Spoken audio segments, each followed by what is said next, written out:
Bismillahirrahmanirrahim. Assalamualaikum warahmatullahi wabarakatuh. Kayaknya masih belum semangat nih. Ngantuk Bu? Boten Dek? Diulang lagi Dek. Assalamualaikum warahmatullahi wabarakatuh. Kalau begini kelihatan Islam itu semangat. Allah menyukai yang ganjil. Kita ganjilkan salam kita. Assalamualaikum warahmatullahi wabarakatuh. Waalaikumsalam warahmatullahi wabarakatuh.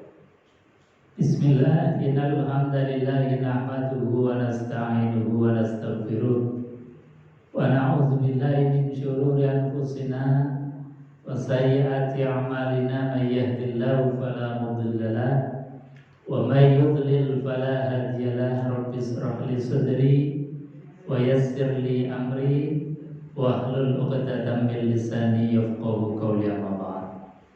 Qala Allah ta'ala fi kitabil karim wa huwa asdaqul qailin. A'udzu billahi samil 'alim minasyaitonir rajim. Bismillahirrahmanirrahim. Ya ayyuhalladzina amanu taqullaha haqqa tuqatih wa la tamutunna illa wa antum muslimun. Shadaqallahul azim wa shadaqa rasuluhul karim wa nahnu ala dzalika minasyahidin walhamdulillahi rabbil alamin. Ibu-ibu jamaah pengajian yang dimuliakan Allah Subhanahu wa taala, pertama saya ucapkan selamat berhiling mulia, berwisata ria di taman surganya Allah. Ibu-ibu, ini sore kita sedang berwisata di tamannya surga. Kita sedang jalan-jalan healing di taman dari taman-tamannya surga. Kira-kira senang boten Bu? Senang boten? Alhamdulillah. Jadi inilah taman surga yang dikabarkan oleh baginda Rasulullah SAW. Ketika kita hadir ngaji, ketika kita hadir pengajian, ketika kita belajar sirah maupun belajar Al-Quran, belajar hukum-hukumnya Allah, ini kita sedang diajak di serambinya surganya Allah. Mudah-mudahan nanti kita betul-betul dimasukkan ke dalam surganya Allah. Amin Allahumma amin. Makanya kelihatan ibu-ibu ini wajah-wajah surga semua. Amin. Wajah-wajah surga itu kelihatan dari mukanya, kelihatan dari perbuatannya, kelihatan dari hatinya. Saya yakin di majelis ini gak ada yang tukaran. Gimana? Cirinya surga itu gak ada orang yang berantem, gak ada orang yang tukaran, gak ada orang yang dengki. Semuanya tunduk hatinya di hadapan Allah Subhanahu wa ta'ala. Semua hati itu rela untuk mendengarkan nasihat dari Quran, mendengarkan nasihat dari baginda Rasulullah melalui hadis-hadis beliau yang kita kaji di setiap pengajian-pengajian. Mudah-mudahan sekali lagi kita berada di serambinya surga. Insya Allah kita dimasukkan ke dalam surganya Allah di akhirat. Amin Allahumma amin. Jamaah yang dimuliakan Allah Subhanahu wa ta'ala, kita sekarang berada di bulan mulia. Ini bulan apa Bu? Bulan apa? Bulan Islamnya bulan apa? Bulan apa? Zulhijjah. Zulhijjah itu bulan keberapa? Bulan ke-12. Hafal boten Bu bulan Islam? Boten. Bulan Islam itu mulai bulan apa Bu? Muharram, bulan depan. Ya, ingat-ingat. Pertama apa? Muharram. Kedua Nawa. Kok macet? Sofar. Pertama Muharram, kedua Sofar. Ketiga napa Bu? Rabiul Awal. Yang keempat Rabiul Akhir. Kelima Jumadil Awal. Keenam Jumadil Akhir. 7 Rajab. 8 Sya'ban. Kalau Jawanya Ruah. Nah, kalau Arabnya Sya'ban. Bar Sya'ban apa? Ramadan. Terus Syawal, Zulqa'dah, Zulhijjah. Jadi ngapal sih? Kalau Jawa apa Bu? Suro.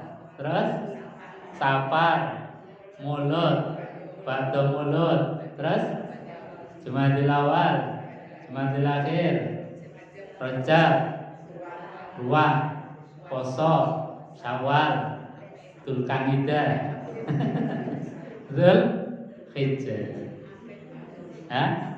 Hafid ya? Iya, hafid.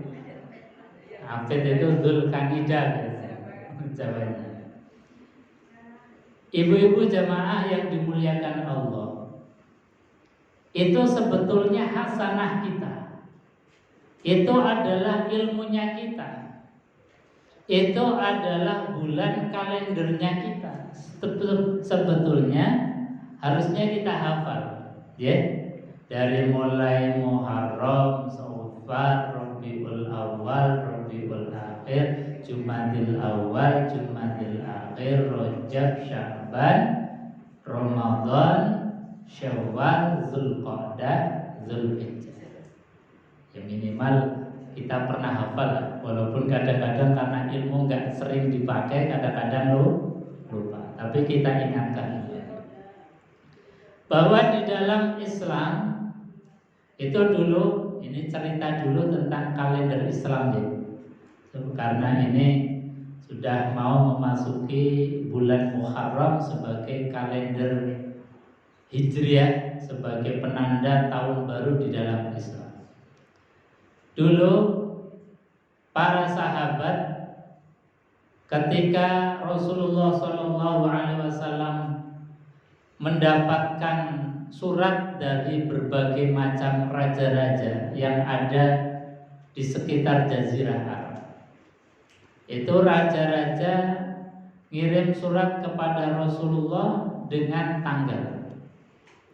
Nah, Rasulullah SAW itu mau membalas surat dari para raja-raja itu, bingung kira-kira mau ditanggali dengan tanggalan apa. Karena apa? Zaman itu Islam, Rasulullah dan para sahabat itu belum mempunyai kalender, belum mempunyai hitung-hitungan di dalam masalah bulan.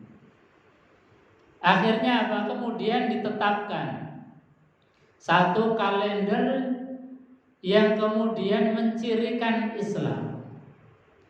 Ada yang kemudian memberikan saran, wahai Rasulullah, gimana kalau kalender itu dimulai dari Rasulullah SAW menerima wahyu. Ketika Quran turun, surat yang pertama, surat apa Bu? Al-Alaq, berapa ayat? 1 sampai 5. Iqra bismi rabbikal ladzi khalaq, khalaqal insana min 'alaq, iqra wa rabbukal akram, alladzi 'allama bil qalam, 'allamal insana ma lam ya'lam. Nah, ini ada yang mengajukan, Rasulullah gimana kalau kalender Islam itu dimulai dari Quran turun? Ya logis, karena Quran turun sebagai perubah tatanan sosial budaya, merubah peradaban umat manusia dari zaman jahiliyah yang tidak kenal Tuhan. Setelah Quran turun, baru kemudian banyak manusia kenal dengan Tuhan. Ini alasan yang masuk akal juga. Kemudian ada yang menyarankan, wahai Rasulullah, gimana kalau kalender itu dimulai dari ketika engkau Isra dan Mi'raj. Isra dan Mi'raj kita tahu peristiwa yang spektakuler. Tidak ada seorang pun, bahkan tidak ada nabi, tidak ada rasul yang pernah diperjalankan berjumpa dengan Allah Subhanahu wa taala kecuali Rasulullah sallallahu alaihi wasallam. Bahkan ketika Nabi Rasulullah sallallahu alaihi wasallam itu Isra dan Mi'raj, itu pertama kali diwajibkan sholat 5 waktu. Sehingga apa? Momentum kita diberikan hadiah sholat 5 waktu pantas dijadikan sebagai patokan tanggal mulainya peradaban atau kalender di dalam Islam. Kemudian ada lagi yang menyarankan, wahai Rasulullah, gimana kalau kalender ini dimulai dari ketika engkau hijrah? Dan Rasulullah SAW hijrah itu pernah 3 kali. Berapa kali, Bu?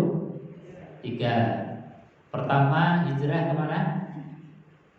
Ada yang tahu? Pertama ke Taif. Taif itu arah tenggara dari Mekah. Di sana meskipun di Taif itu banyak kerabat, banyak saudara dari Rasulullah SAW. Tapi faktanya di sana kemudian Rasulullah SAW dikuyok-kuyok. Rasulullah SAW tidak diterima, bahkan diusir. Tidak cukup diusir saja, Rasulullah SAW sampai dilempari batu, bahkan Rasulullah SAW sampai berdarah-darah.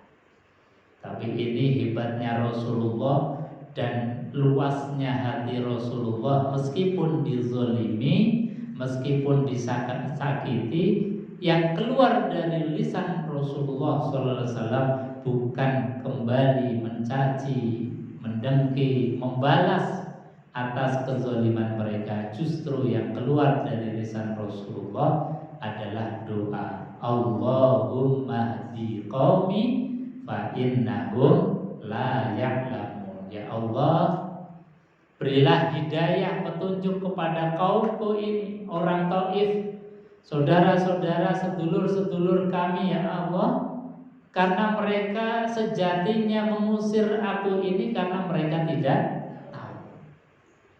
Jadi ini kehebatan Rasulullah, hati yang luar biasa dari Rasulullah. Rasulullah disakiti tapi justru beliau membalas dengan doa.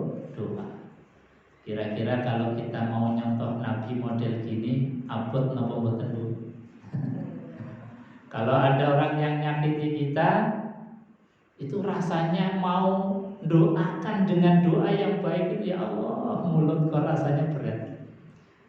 Tidak keluar cacian, tidak keluar makian, tidak keluar bulian saja sudah alhamdulillah. Tapi Rasulullah SAW justru membalas dengan doa. Ini luar biasanya Rasulullah. Hijrah pertama ke Taif meskipun kemudian gagal. Rasulullah diusir, bahkan Nabi SAW ditawari malaikat Jibal, malaikat Jabal yang menghuni, yang menjaga gunung itu menawarkan kepada Rasulullah, wahai Rasulullah, andai kata engkau perintahkan kami untuk mengangkat bukit gunung ini untuk ditimpakan kepada orang-orang Taif, kami siap ya Rasulullah. Tapi Rasulullah SAW menahan, gak usah, karena kami mengharapkan anak mereka atau cucu mereka atau keturunan mereka, meskipun mereka sekarang dalam keadaan kafir, mudah-mudahan anak mereka, cucu mereka, keturunan mereka ada yang mau masuk Islam. Dan betul nyatanya kemudian dari zuriyah keturunan mereka yang menolak Rasulullah itu banyak berduyun-duyun masuk Islam. Ini karena kesabaran. Hijrah yang kedua Rasulullah sallallahu alaihi wasallam itu ke Habasyah. Habasyah itu arah dari barat daya. Barat daya itu kemana, Bu? Dari Mekah, barat dayanya itu berarti ke selatan, arah barat daya. Jadi sebelah selatannya Mesir. Itu ada satu negeri namanya Habasyah. Habasyah itu dipimpin oleh seorang raja yang beragama Kristen Optik, Kristen Ortodok. Jadi agamanya apa? Kristen. Kristennya Kristen Ortodok. Jadi masih asli, masih menuhankan Tuhan yang esa. Bukan seperti Nasrani yang sekarang. Itu raja namanya Raja Jarjis. Raja Jarjis ini menerima Rasulullah SAW dengan tangan terbuka, dengan senang gembira menerima kedatangan Rasulullah SAW. Bahkan konon Raja Jarjis ini masuk Islam meskipun dengan cara sembunyi-sembunyi. Jadi nggak dipublish, nggak dipublikasikan, tapi beriman kepada Rasulullah secara sembunyi-sembunyi. Buktinya apa? Buktinya Rasulullah SAW ketika Raja Jarjis ini meninggal dunia, Rasul yang berada di Madinah, waktu itu sudah di Madinah, itu Rasulullah SAW melakukan sholat yang namanya sholat ghaib. Nah, ini sholat ghaib pertama yang dilakukan oleh Rasulullah SAW adalah ketika Nabi SAW mensolati jenazahnya Jarjis atau Raja Jarjis, raja dari negeri Habasyah. Kalau sekarang itu Ethiopia. Itu Raja Jarjis luar biasa, menerima Rasulullah SAW dengan baik. Tapi biasa, namanya pergolakan politik. Ada seorang raja Kristen kemudian menerima seorang Muslim, itu pastikan rakyatnya itu bergejolak. Kalau model sekarang ya demo begitu. Demo nggak suka dengan Nabi Muhammad sehingga rakyatnya itu minta supaya Muhammad itu ditolak. Jangan diberi suaka atau perlindungan. Tapi Raja Jarjis tetap mempertahankan sampai Rasulullah SAW itu nggak enak sendiri. Akhirnya beliau kemudian pamit kembali lagi ke Mekah. Itu pun Rasulullah SAW diberikan hadiah oleh-oleh yang sangat banyak. Emas berlian, kemudian termasuk dokter atau tabib. Dokter kalau dalam bahasa kita sekarang itu dikirim untuk Rasulullah supaya apa? Agar Rasulullah SAW itu ketika suatu saat sakit ada yang mengobati. Itu dokter dikirim. Nah, salah satu hadiah dari Raja Jarjis yang kemudian dikembalikan kepada beliau adalah dokter. Karena apa? Karena Nabi selama hidupnya tidak pernah sakit. Nabi sakit itu menjelang wafatnya beliau Sallallahu Alaihi Wasallam.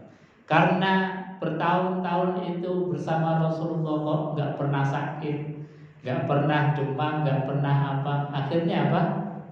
Hadiah ini kemudian dikembalikan ke Raja Jarjis. Dan di antara hadiah yang lain adalah hadiah budak yang kemudian budak wanita ini diperistri oleh Rasulullah Sallallahu Alaihi Wasallam yang kita kenal dengan Mariyatul Qibtiyah. Jadi Maria Qibtiyah itu dulu hadiah budak dari Raja Jarjis yang kemudian dinikahi oleh Rasulullah Sallallahu Alaihi Wasallam.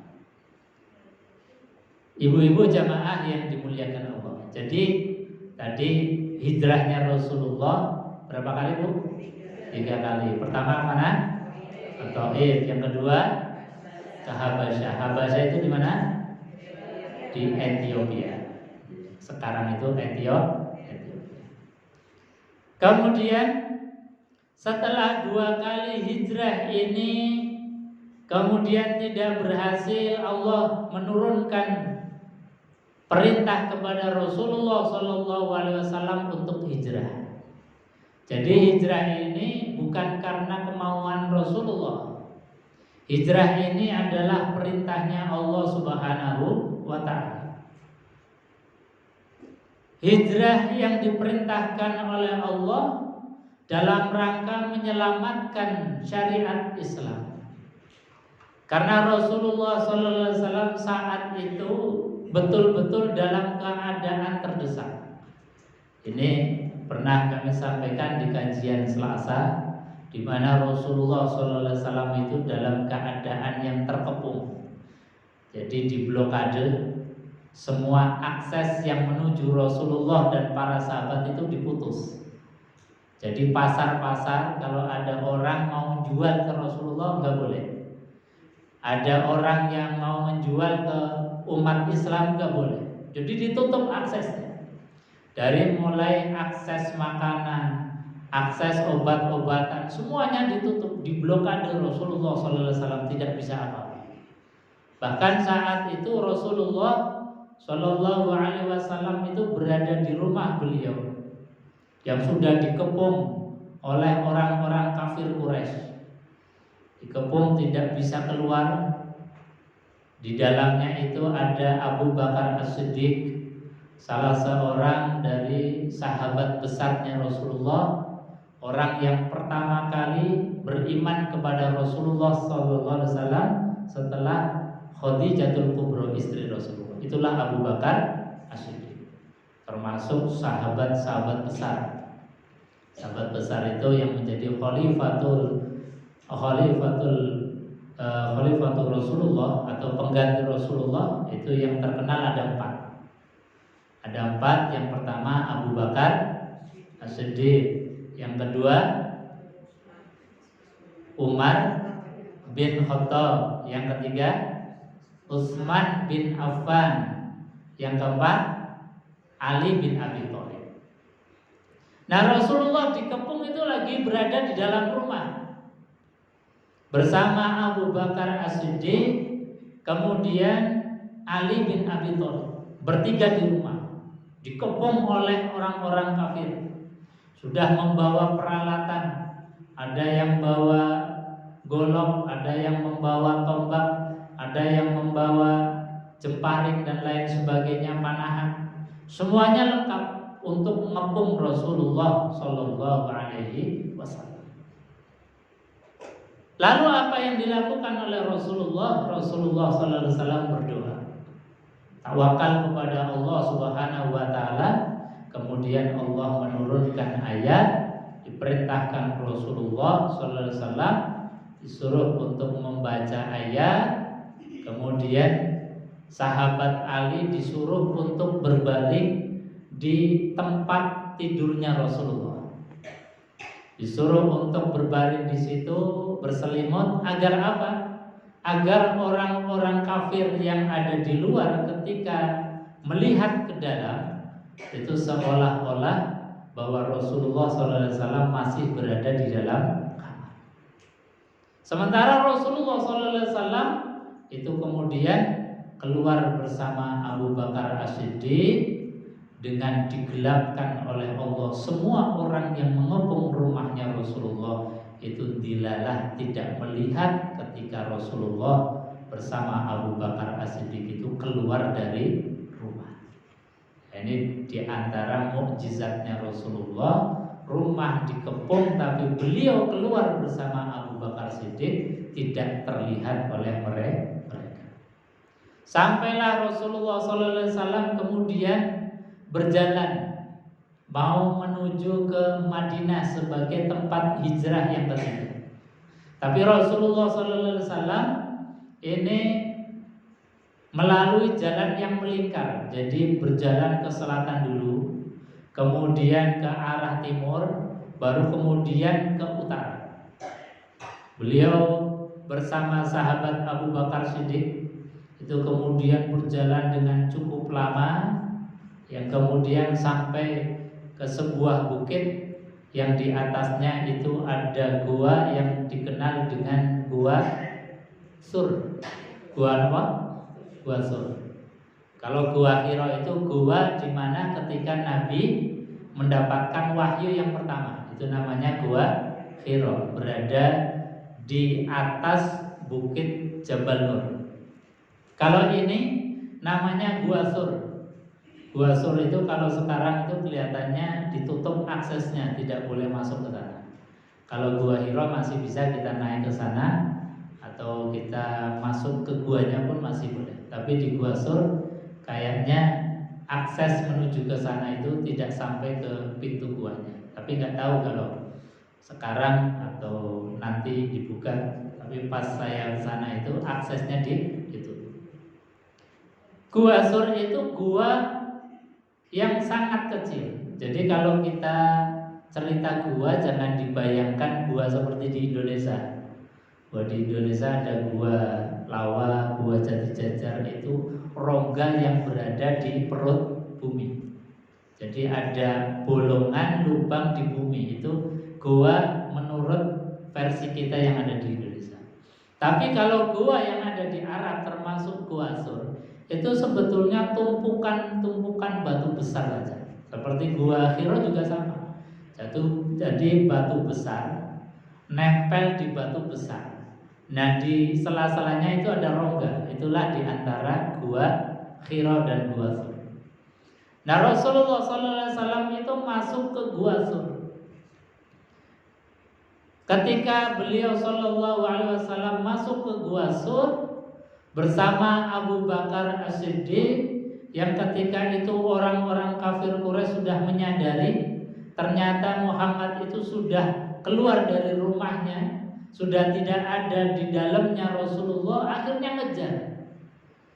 Dikejarlah Rasulullah SAW sampai kemudian melihat jejak-jejak telapak kaki Rasulullah dan telapak untanya Rasulullah SAW. Tapi Rasulullah SAW itu sebelum berangkat itu sudah pintar, punya siasat. Jadi beliau itu punya asisten yang mengawal beliau. Itu memberikan saran ketika beliau berjalan, kemudian jejaknya itu langsung dihapus, sehingga orang-orang yang mencari Rasulullah itu kehilangan jejak. Tapi toh demikian kemudian orang-orang yang mengejar itu sampai ke pintu Gua Sur. Tapi karena Allah Subhanahu wa taala telah menolong Rasulullah ketika Rasulullah masuk ke gua bersama Abu Bakar As-Siddiq, ini tentaranya Allah Subhanahu wa taala langsung siap. Kira-kira tentaranya Allah satu laba-laba. Laba-laba yang ringkih rumahnya, kalau disentuh saja itu pasti robek. Itu menjadi tentaranya Allah Subhanahu wa taala untuk menjaga Rasulullah sallallahu alaihi wasallam. Yang kedua ada burung. Yang burung itu kemudian langsung membuat sarang dan langsung bertelur di situ, tidak lama. Dengan keajaiban yang Allah buat. Ini satu hal yang luar biasa sebagai irhasul linubuwah dan juga sebagai mukjizatnya Rasulullah. Dan Allah menampakkan kudrahnya, menampakkan kuasanya. Kalau Allah ingin menolong hambanya, itu biasanya justru yang dikerahkan itu tentara-tentara yang bisa menghinakan musuh-musuhnya Allah. Jadi Allah gak menurunkan Jibril kan? Allah gak menurunkan malaikat Israel kan? Kalau yang diturunkan malaikat Israel langsung cabutin aja itu musuh-musuhnya Allah. Tapi gak demikian, karena apa? Karena Allah ingin menghinakan kepada musuh-musuhnya. Diperintahkanlah tentaranya Allah yang remeh-remeh saja, yang hina-hina saja, yang lebih hina daripada orang-orang kafir secara fisik, secara mentalitasnya. Itulah Allah dalam membantu dan menolong hambanya, itu biasanya hanya diturunkan tentara-tentara yang seperti itu. Seperti Allah ketika menjaga rumahnya Baitullah, itu juga tidak mengerahkan malaikat, tidak. Cukup burung ababil, diperintahkan ababil siap, itu hancurkan tentara bergajah. Ababil kemudian siap membawa kerikil-kerikil yang membara yang dari neraka itu, kemudian dihujankan, diturunkan ke tentara-tentara bergajah. Maka Abroha dan tentaranya itu kemudian binasa. Jadi Abraha itu digambarkan di dalam Al-Quran, alam taro kaifa fa'ala rabbuka bi ashabil fil alam yaj'al kaidahum fi tadlil wa arsala alaihim tayran ababil tarmihim bihijaratin min sijil. Tarmihim bihijarah, melempari mereka itu bihijarah dengan batu min sijil, dari kerikil-kerikil neraka. Maka faja'alahum ka'asfim ma'kul, jadilah mereka tentara bergajah Abroha dan tentaranya yang didaya itu ka'asfim ma'kul, bagaikan daun yang dimakan oleh ulat. Kira-kira kalau daun dimakan ulat gimana? Bopeng-bopeng, bolong-bolong, habis. Itulah gambaran tentara bergajah. Saat itu badannya nggak utuh, bolong-bolong karena dilempari dengan batu yang sangat panas, sehingga ketika kepala itu kena maka tembus langsung ke bawah. Ketika badan itu kena langsung menjadi berlubang karena saking panas dan dahsyatnya, yang disebut sebagai tarmihim bihijaratin min sijil, lemparan dari batu-batu neraka sijil. Kemudian Allah Subhanahu wa taala tadi menurunkan bala tentara yang berupa hewan namanya laba-laba, yang kedua burung, yang kemudian burung ini bertelur. Akhirnya apa? Orang-orang yang mengejar Rasulullah SAW ini nggak menyadari kalau di dalam itu ada orang, kalau di dalam itu ada Rasulullah dan juga Abu Bakar As-Siddiq. Karena apa? Logika orang awam ini nggak mungkin ada orang masuk, wong ini laba-laba, rumahnya masih sempurna. Nggak mungkin ada orang di dalam. Kalau ada orang masuk melalui ini, pasti telur burung ini akan pecah. Inilah Allah di dalam membantu Rasulullah SAW dengan menurunkan tentara yang tadi remeh saja, sehingga apa?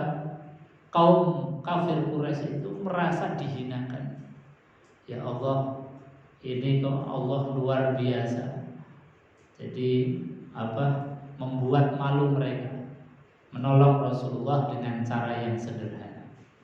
Lalu Rasulullah SAW akhirnya kemudian sampailah ke Madinatul Munawwarah dengan disambut luar biasa oleh orang-orang penduduk Madinah yang kala itu sudah banyak yang beriman, dan juga masih ada orang Nasrani, orang Yahudi, semuanya itu menyambut Rasulullah. Nah, sambutan Rasulullah SAW ini yang luar biasa.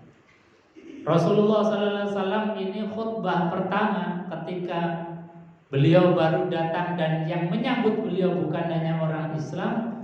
Rasulullah dengan luar biasa mengatakan, ya ayyuhan nas afsus salam wa at'imut ta'am wa silul arham wa sallu wan nasuniyah. Ini kalimat pertama Nabi sebelum beliau Rasulullah SAW bercengkrama dengan mereka. Nabi naik ke onta beliau, kemudian mengatakan, ya ayyuhan nas, wahai sekalian manusia, afsus salam, tebarkan perdamaian. Jadi pesannya Rasulullah SAW di hari pertama beliau hijrah itu adalah pesan damai. Afsus salam itu artinya menebarkan kedamaian. Jadi Jadi ketemu siapapun kita berikan salam, baik kepada orang yang kita kenal maupun yang tidak kita kenal. Mau masuk rumah ucapkan salam, bertemu di jalan ucapkan salam, masuk masjid ucapkan salam. Itu namanya afsus salam dalam makna lafziyah. Dalam makna yang lebih mendalam, afsus salam itu artinya jadilah orang-orang itu sebagai agen-agen perdamaian, sebagai nama dari agama yang kita anut, yaitu agama Islam. Dinul Islam adalah agama kedamaian, agama keselamatan. Makanya kalau kita ingin menjadi orang Muslim, jadilah kita menjadi agen-agen perdamaian.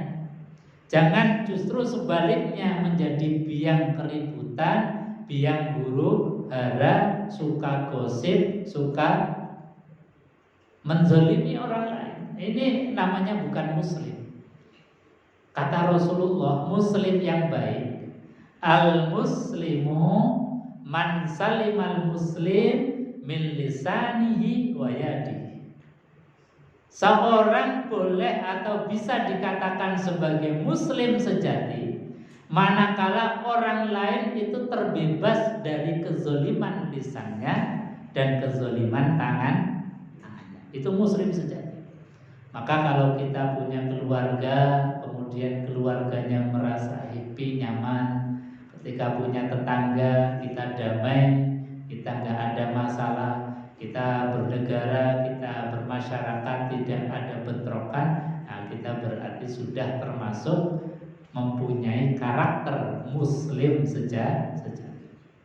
Itulah Rasulullah datang ke Madinah, pertama kali yang disampaikan, ya ayyuhan nas afsus salam, tebarkan kedamaian. Damai yang pertama, sebarkan salam kita, assalamualaikum, assalamualaikum.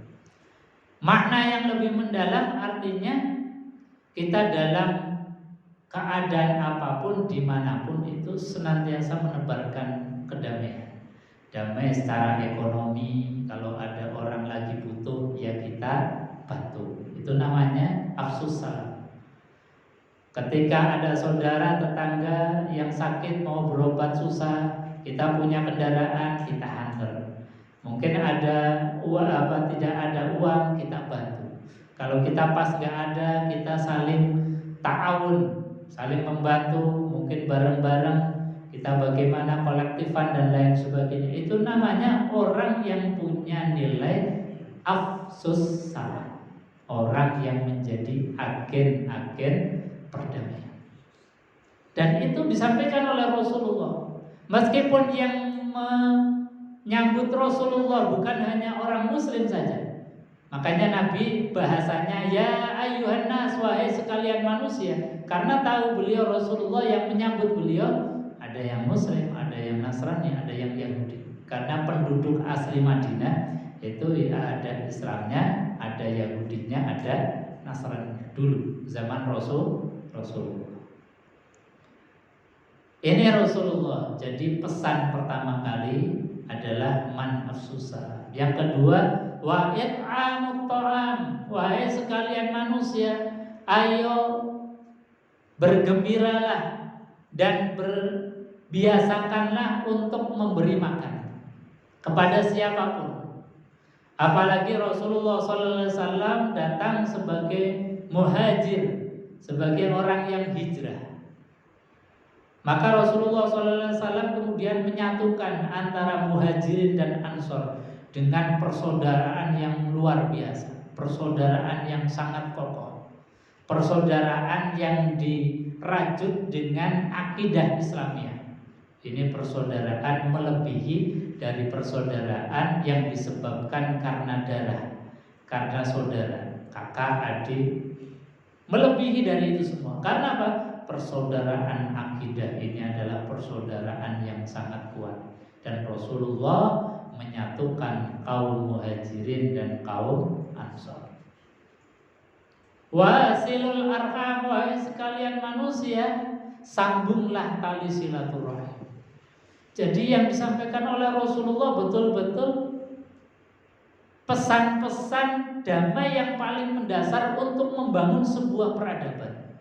Karena peradaban tidak mungkin dibangun dengan angkat senjata. Peradaban tidak mungkin dibangun dengan menang-menangan. Peradaban tidak mungkin dibangun kecuali dengan damai. Dengan damai. Makanya kita punya bangsa Indonesia, alhamdulillah ini sekarang damai. Kita rajut kedamaian dan jaga kedamaian. Karena apa? Damai itu adalah mahal harganya. Damai itu juga adalah pesannya Rasulullah Sallallahu Alaihi Wasallam. Jadi kalau kita menegakkan kedamaian, itu sebetulnya sudah menegakkan pesannya Rasulullah. Hadirin jemaah ibu-ibu yang dimuliakan Allah Subhanahu wa taala. Oleh karenanya kemudian para sahabat dan Rasulullah menetapkan awal hijrahnya Rasulullah SAW ke Madinah sebagai tonggak awal dari kalender Hijriah atau tonggak kalender sebagai permulaan tahun di dalam Islam. Makanya kalender Islam itu kemudian dimulai dari Muharram. Muharram itu di mana Rasulullah SAW itu hijrah. Kemudian Safar, Rabiul Awal, Rabiul Akhir, Jumadil Awal, Jumadil Akhir, Rajab, Sya'ban, Ramadan, Syawal, Dzulqa'dah, Dzulhijjah. Mudah-mudahan ada manfaatnya. Mungkin disambung dengan tanya jawab sebelum nanti akan dilanjutkan dengan ada door press pertanyaan dari Bu Dina. Monggo kalau ada yang mau ditanyakan.